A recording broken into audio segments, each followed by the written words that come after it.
નમસ્કાર મિત્રો, વિડીયોમાં તમારું સ્વાગત છે। જી હા મિત્રો, અત્યારે હાલ મોટા અને મહત્વના સમાચાર સામે આવી રહ્યા છે। તો મિત્રો, સમાચારમાં વાત કરીએ તો પાકિસ્તાનના ખૈબર પુખ્તનવા પ્રાંતની રાજધાની પેશાવરમાં ગુરુવારે થયેલા બોમ્બ વિસ્ફોટમાં ઓછામાં ઓછા 9 લોકોના મોત થયા છે, જ્યારે 4 સુરક્ષાકર્મીઓ પણ ઘાયલ થયા છે। પાકિસ્તાની અખબાર ડોનને આ માહિતી આપી છે અને પેશાવરની કેપિટલ સિટી પોલીસ અધિકારી મિયા સઈદ ઘટનાની પુષ્ટિ કરતા જણાવ્યું કે આ હુમલામાં પોલીસને પણ નિશાન બનાવવામાં આવી હતી।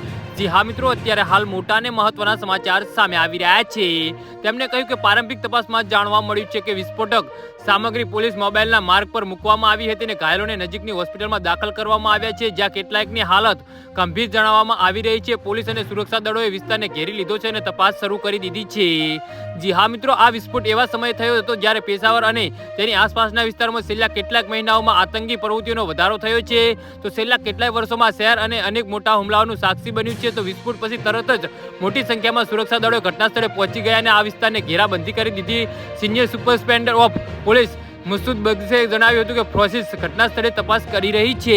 જી હા મિત્રો, તો આના વિશે તમારું શું કહેવું છે તો નીચે અમારી કમેન્ટ બોક્સમાં જરૂરથી જણાવજો। ધન્યવાદ।